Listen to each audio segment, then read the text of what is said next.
बड़ी खबर रायपुर से ही मिल रही है। मेकाहारा में एक बार फिर से रैगिंग का मामला सामने आया है। राज्य के सबसे बड़े मेडिकल कॉलेज में रैगिंग का मामला सामने आया है। छात्रा अंशु जोशी 3 महीने के लिए सस्पेंड कर दिया गया है।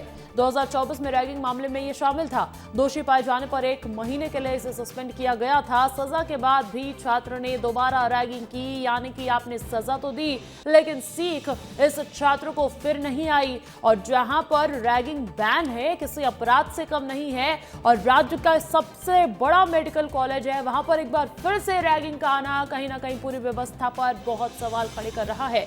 इस वक्त की बड़ी खबर आपको बता रहे हैं, जहां मेकाहारा में राज्य के सबसे बड़े मेडिकल कॉलेज में रैगिंग का मामला सामने आया है। उस पर एक्शन लेते हुए छात्र अंशु जोशी को 3 महीनों के लिए सस्पेंड कर दिया गया है। साल 2024 में भी इसी छात्र पर रैगिंग में शामिल होने का आरोप था। ये दोषी भी पाया गया था और 1 महीने के लिए इसे सस्पेंड कर दिया गया था, लेकिन वो सजा काटने के बाद छात्र ने दोबारा रैगिंग की है। छात्र अंशु जोशी का नाम सामने आ रहा है।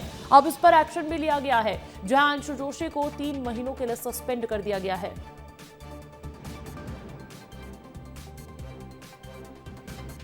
तो देखिए, बड़ी खबर आपको बता रहे हैं, मेकाहारा में एक बार फिर से रैगिंग का मामला सामने आया है, जिसने पूरी की पूरी शिक्षा व्यवस्था पर और कॉलेज प्रबंधन पर कई सवाल खड़े कर दिए हैं कि आखिर इस तरीके से बार बार रैगिंग के मामले क्यों सामने आ रहे हैं। रोहित मिश्रा का रुख कर लेते हैं। अधिक जानकारी देने के लिए मेरे साथ जुड़ चुके हैं रोहित। जिस छात्र ने पहले भी रैगिंग की थी वही फिर से रैगिंग कर रहा है, क्या है पूरा मामला?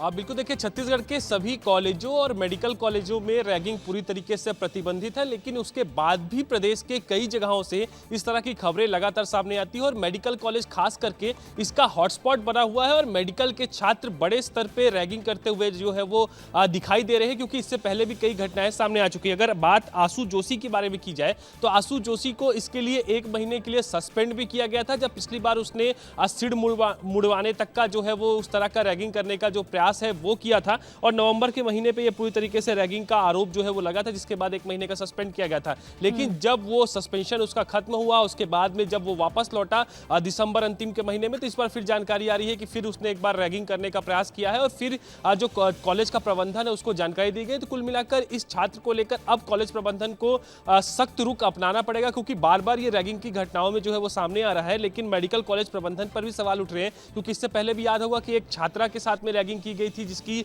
खबरें जो है पूरे प्रदेश भर में वायरल हुई थी। तो कुल मिलाकर अब बड़े स्तर पर एक्शन लेने की जरूरत दिखाई दे रही है। अंजलि।